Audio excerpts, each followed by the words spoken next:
Towering monstrosities, fast-paced action, beautiful hand-drawn animations, and a black and white story of good and evil. Those are all the things that are usually telltale signs of Ys. Although Ys origin may have characteristics that are indicative of the intellectual property, this Ys tale is anything but stereotypical. For the first time in 20 years, you don't start the game by resuming the role of Adol. Instead of Adol, you choose from two different protagonists, Hugo Fact and Unica Tova. Hugo and Unica are part of a 12-person search and rescue team. This team of elite mages and holy knights has left behind their floating angelic landmass of Ys in search of two very important goddesses who have gone missing. During the descending journey from Ys, their celestial vessel is struck down, separating the party from one another. It's not before long, though, that Hugo and Unica rendezvous with some of their party members and begin to ascend the tall tower where the goddesses are believed to be. During their ascent, Hugo and Unica will need to overcome many obstacles of both a mental and physical nature. Hugo's an apprentice mage, and he's more intelligent and self-confident of the two. He's quick-witted, blunt, sure of his powers, and oblivious to feminine wiles. Unica is a knight in training and is more naive, innocent, and gullible than Hugo, but regardless of their personality characteristics, both Hugo and Unica's journey will unearth a tale of self-discovery and personal turmoil. The story is character-driven and gives you insights into your protagonist through triggered events or memories, but the narrative's progression is predictable and the events that unravel are fairly cliché.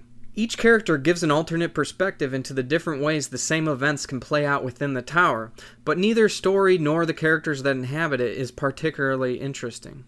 The trek to the top of the demon-infested spire will take its toll on the young protagonist, mostly due to the Darklings along the way. The Darklings are a race of surface-dwelling people who are separate from the sky city of Ys. The Darklings are also in search of the goddesses, presumably for nefarious purposes. Amongst these Darklings is a nonchalant man with claws, a goofy girl with tattoos and a trident, a muscly man with a giant axe, and a short-tempered sorceress. They all seem to show their faces at the most inconvenient times to laugh at you, challenge you to duels, talk shit, and summon prime demons. The banter these characters deliver can have its moments, but the dialogue is mostly dry. The real reason these encounters are so enjoyable is because they're usually followed by great boss battles with demons. These prime demons are extremely difficult, and they let the complexity of combat excel. They employ a variety of different battle mechanics to keep encounters fresh and very challenging. Boss encounters will test your skill and kill you often, but when you finally overcome their challenges, it makes victory that much more satisfying. The challenge of these bosses is unfavorably offset by the lesser demons that fill the rest of the explorable tower.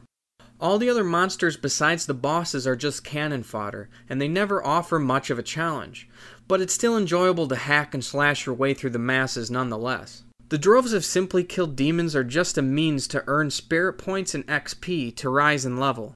You can then use the spirit points to enhance your character's abilities to make advancing up the tower and surmounting the perilous bosses easier on yourself. Apart from spirit points, you will also obtain 3 different elemental-based attacks and acquire an assortment of armor and items to aid in surviving the diverse hazards and obstacles of the demonic spire. The intense boss battles is where this action RPG really shines through.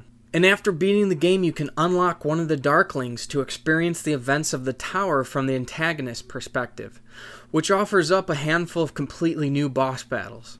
The 5 to 8 hours it might take you to finish each playthrough is worth the time. Although none of the multiple perspectives that the narrative can be witnessed from is particularly fantastic, the different characters make combat feel fresh and give battles enough variation to justify playing through Ys Origin a few times. This book of Ys might not be the best written chapter, but the throwback to older RPGs and the combat make it a joy to see how the saga of Ys would manifest into a legend.